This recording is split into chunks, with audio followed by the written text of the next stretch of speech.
Cerita diawali dengan memperlihatkan seorang bos kartel narkoba kejam bernama Alejandro datang ke sebuah bar untuk mencari seorang bandar yang sudah mencuri barang miliknya. Namun karena yang ada di sana hanya pacar si bandar yang bernama Lizzie, si bos pun titip salam agar si bandar segera menemuinya. Who are you looking for? Because you've been... I'm busy, okay?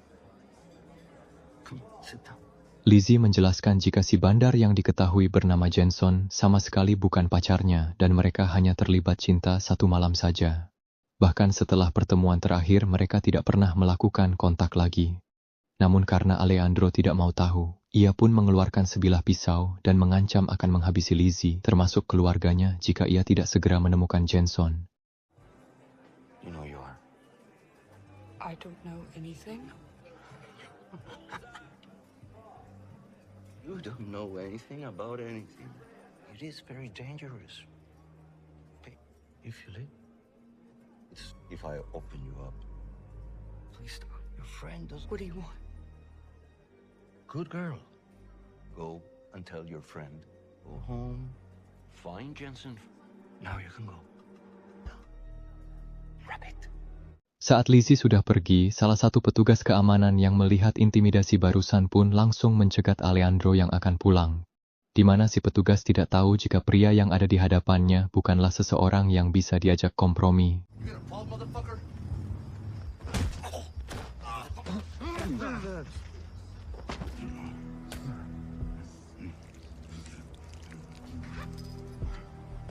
Beralih ke daerah terpencil di pinggiran kota. Kita akan diperkenalkan pada seorang pensiunan agen rahasia bernama Baudry dan anak semata wayangnya yaitu Sofia yang hidup sederhana dan tinggal berdua di kabin tengah hutan. Mereka tampak sudah terbiasa dengan keadaan yang tenang dan damai jauh dari hiruk-pikuk suasana kota. Berbeda dengan gadis remaja gaul seumurannya, sang ayah terbilang sangat protektif dalam menjaga Sofia. Hal itu bisa dilihat dari bagaimana beliau membiasakan anaknya memegang senapan dan berburu. Sofia dilatih untuk menjadi seorang wanita tangguh, namun akan tetapi Sofia sendiri pun terlihat nyaman dengan kehidupannya yang seperti ini.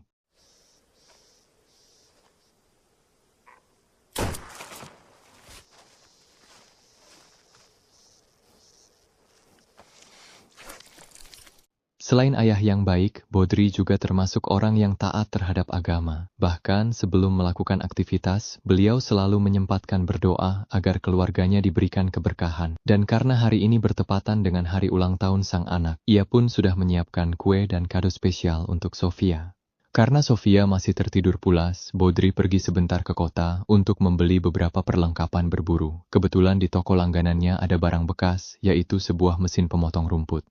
Melihat kondisinya yang masih bagus dan bisa diperbaiki tanpa bantuan mekanik, Baudry pun menawarnya dengan harga yang sangat murah.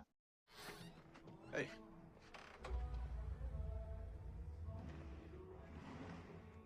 Hey, how much for this push mower? That mower don't mow. I like to piddle. I can do your 45. I'll give you 20. This business is gonna kill me. Sementara itu, Sofia sendiri terlihat baru bangun dan langsung membuka kado ulang tahun pemberian sang ayah. Ia terlihat begitu senang saat mengetahui isi kadonya adalah sebuah pistol semi-otomatis yang memang sejak dulu dia idam-idamkan. Setelah menyimpannya di tempat aman, ia pun pergi ke sungai untuk memancing. Namun tepat saat itu dia mendengar ada teriakan seseorang meminta tolong. Entah suara siapa itu, Sofia yang memiliki insting kuat bertahan hidup pun tidak buru-buru melakukan pencarian. Ia justru pulang kembali ke rumah untuk memberitahu Baudry yang kebetulan sudah pulang. Sehingga sambil ditemani sang ayah, mereka pun kembali dan mulai menyisir sekitar sungai. Ternyata suara tadi berasal dari seorang gadis yang hanyut penuh luka bernama Januari. Entah kejadian mengerikan seperti apa yang menimpa si Januari ini. Namun, Baudry menemukan luka tembak sudah menembus perut. Sempat akan dibawa ke rumah sakit, namun Januari yang setengah sadar pun memohon agar mereka tidak melakukannya. Sehingga dengan alat medis seadanya, Baudry akan menahan pendarahan sebisa mungkin. Baby, I'm gonna need some rags, some alcohol. No. Okay. All right. Beres mengobati lukanya, Sofia pun membuatkan sup ayam hangat agar tenaga Januari cepat pulih. Hingga saat larut malam tiba, Baudry berpesan agar Sofia tetap menjaga jarak. bukan apa-apa dengan fakta bahwa Januari adalah orang asing yang mengalami luka tembak. Mereka tidak tahu siapa Januari sebelum terluka seperti ini, dan berharap Sofia mengerti situasinya. Stick around the house. Night, Bill. Singkat cerita, esok pagi pun tiba. Januari terbangun dalam keadaan tangan terborgol di pegangan kasur. Sofia menjelaskan bahwa itu adalah protokol keamanan yang sengaja ayahnya terapkan. Meski terkesan negatif, mereka sebenarnya tulus ingin membantu dan Januari benar-benar paham dengan situasi tersebut. Did you handcuff me? We don't know you.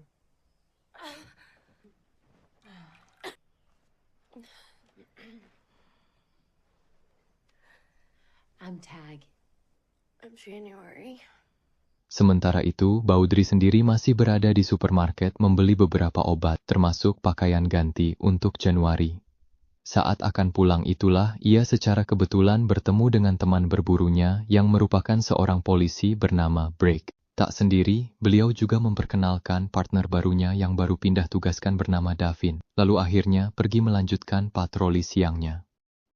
Tengah malam saat Sofia sudah tidur, Baudry pun menghampiri Januari yang kebetulan masih terjaga. Ketika ditanya tentang asal-usul bagaimana ia bisa seperti ini, Januari menjelaskan bahwa tepat saat dirinya pulang kerja, ia mendapati teman satu kosnya, yaitu si Lizzie, sedang dihajar oleh dua pria asing bertopeng, termasuk menyakiti Januari yang tidak tahu apa-apa.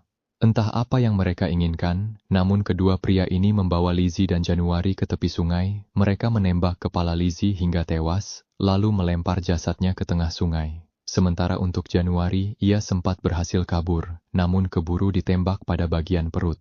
Karena Januari dianggap tewas dan hanyut di sungai, mereka pun langsung pergi meninggalkan tempat tersebut. Walked into my apartment. I was just coming home from the gym. The shit out of me. Just put us in a car.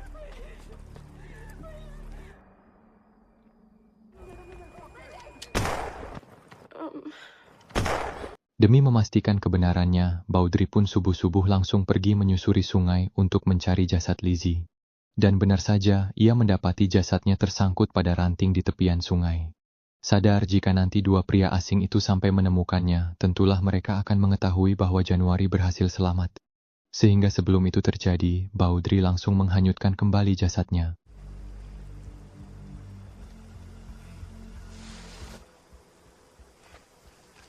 Tak ingin ada yang ditutup-tutupi, Baudry pun memberitahukan temuannya barusan kepada Sofia. Disinilah Baudry dibuat dilema antara harus tetap merawat Januari atau menyerahkannya pada pihak berwajib. Namun, karena Sofia kekeh ingin merawat Januari sampai sembuh, Baudry pun menunda keputusannya tersebut. What is it? This ain't like you. Eventually, we're gonna have to take her back into town. Well, that's bullshit. You figure they'll do if they find out she's alive? Get back in the house, tool up, and lock all. Setelah beberapa hari terbaring, akhirnya Januari bisa kembali menghirup udara segar, dan luka di perutnya perlahan mulai pulih.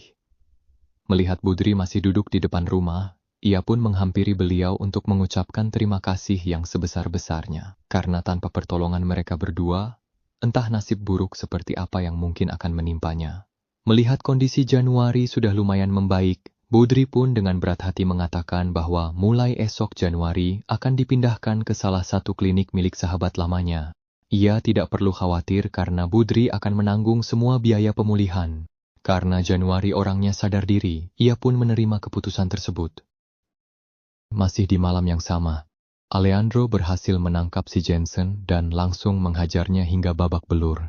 Faktanya, Jensen adalah seorang oknum polisi korup yang telah lama bekerja pada Alejandro. Dia sengaja dibayar demi kelancaran bisnisnya di wilayah ini. Namun dalam transaksi terakhir, Jensen diam-diam membawa kabur semua barang entah kemana. Karena si Jensen tak kunjung buka mulut, Alejandro pun langsung menghabisinya dengan cara yang sangat-sangat kejam. I just brought Jensen in. Fucking stupid. Are you stupid? Why did you do it? You a tough guy. Hang in there. We got your fucking wife!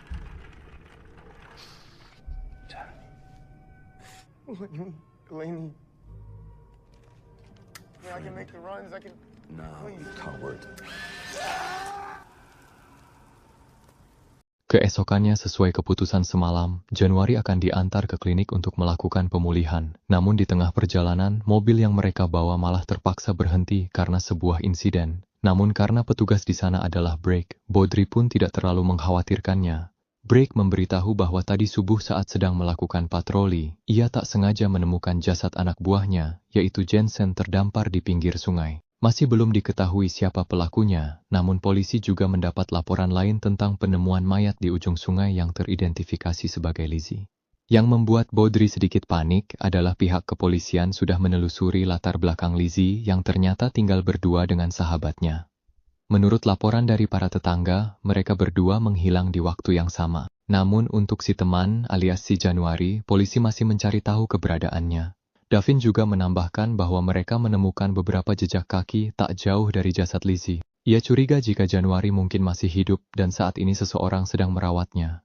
Davin juga sempat melihat samar-samar dari kejauhan sosok wanita yang Baudry bawa. Namun Baudry langsung mengatakan bahwa itu adalah keponakannya yang datang dari luar kota, bermaksud ingin merayakan ulang tahun Sofia.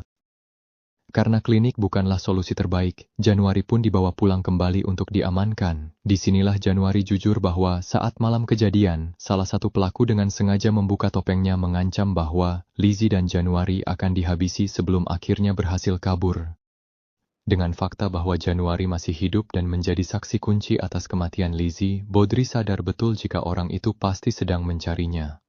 Dan benar saja, tepat saat malam menjelang, Baudry kedatangan dua pria asing yang ternyata adalah anak buahnya Alejandro. Entah dari siapa, mereka mengetahui keberadaan Januari, namun Baudry bersikeras bahwa dirinya tidak pernah melihat wanita asing berkeliaran di sekitar sini hingga berhasil membuat keduanya pergi. Tapi ternyata, dua penjahat ini masih mengawasi kabin dari kejauhan. Yang ketika satu penjahat menyelinap masuk untuk melenyapkan Januari, satu penjahat yang menunggu di dalam mobil justru harus mengalami nasib apes saat Baudry berhasil menciduknya. Lalu ketika Sofia melancarkan tembakan dari dalam rumah, Baudry langsung menembak kepala si penjahat itu. Don't. Oh, you fucking up. Let you down, country boy.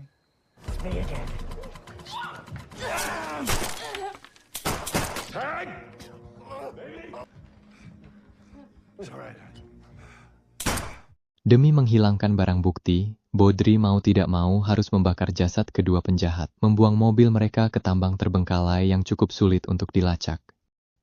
Hingga sekembalinya ke kabin, Januari meminta maaf karena gara-gara dirinya kini Baudry dan Sofia harus terlibat masalah serius. Baudry kemudian mengajak Blake untuk bertemu empat mata. Disinilah ia jujur bahwa sosok wanita yang hilang di sungai atau si Januari saat ini sudah aman bersamanya. Namun karena Alejandro pasti akan mengirim anak buah lain, ia memohon agar Blake mau merahasiakan hal ini, termasuk membawa Januari keluar dari wilayah ini. Sebelum berpisah, Baudry sempat memberikan sejumlah uang untuk bekal Januari memulai hidup barunya. Hingga sesaat setelah Blake membawanya naik, Sofia terlihat sedih karena dirinya akan kehilangan sosok yang sudah dianggap seperti saudara sendiri. Keesokan paginya saat mereka baru bangun tidur, Sofia mengeluhkan tentang bagaimana kabar Januari saat ini. Begitupun Baudry yang juga sama penasarannya. Sempat menghubungi Blake tapi nomornya tidak aktif. Mereka pun lalu memutuskan pergi ke kantor untuk menemuinya secara langsung, sementara Sofia diminta menunggu di dalam mobil. Di sana Baudry disambut oleh Davin yang kebetulan selesai apel pagi. Bukannya segera memberitahu keberadaan Blake, Davin malah ngelantur ke sana kemari mengalihkan pembicaraan. Bahkan ia sempat menuduh Blake masih satu komplotan dengan Jensen. Namun sejauh yang Baudry tahu, Blake adalah polisi jujur yang tidak tertarik dengan uang haram. Jensen case and a dead girl. There's a lot of talk. There's some theories that Blake might be In involved. 35 years, that doesn't fit the picture. Hell, you got your hands full. Yeah.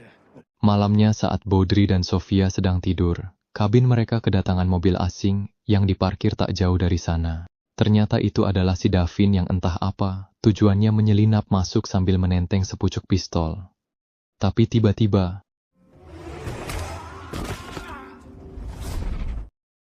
disinilah Davin sekarang diikat pada kursi dengan mesin pemotong rumput yang digantung tepat di hadapannya.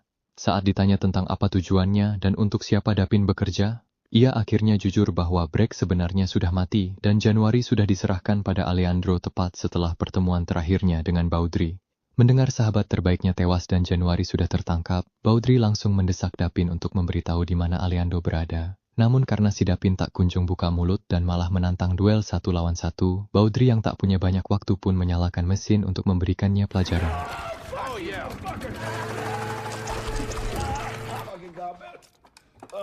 Setelah Dapin buka mulut tentang di mana lokasinya, Baudry bertekad akan pergi mencari Alejandro.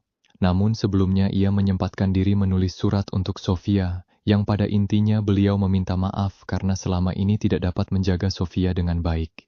Yang jika sampai esok pagi sang ayah tak kunjung pulang, Sofia harus pergi ke rumah neneknya di daerah Meksiko.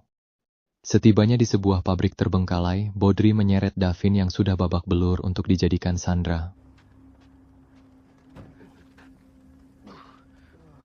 Ia langsung disambut oleh Alejandro yang mengancam akan menghabisi Baudry dan si Dapin yang tidak berguna, tanpa sadar jika Sofia diam-diam mengikuti sang ayah dari belakang, sehingga terjadilah baku tembak di antara mereka semua, sementara Alejandro kabur kembali ke dalam pabrik. Baudry tertembak pada bagian dada. Ketika salah satu anak buah Alejandro menyelinap dari samping untuk menghabisinya, Sofia segera menembak si penjahat dan melindungi sang ayah dari kejauhan.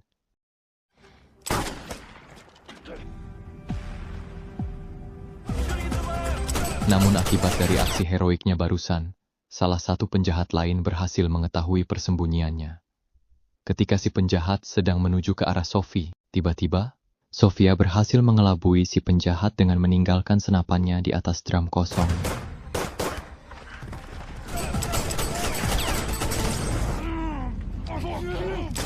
Sementara untuk Baudry, ia sudah sampai di dalam dan menemukan Januari dalam keadaan baik-baik saja. Begitu juga istri dan anak si Jensen yang ternyata masih hidup. Namun saat sedang mencari kunci kurungan, tiba-tiba Alejandro menyerangnya dari belakang. Namun lagi-lagi Sofia yang selalu datang tepat waktu kembali melindungi ayahnya itu.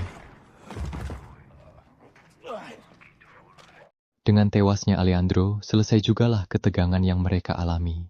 Dampak dari kejadian ini, Baudry dan Januari harus menjalani perawatan selama 3 bulan. Hingga selang beberapa waktu berlalu, Baudry dan Sofia mempersilahkan Januari untuk tinggal bersama demi menjamin keselamatannya. Dan film pun selesai.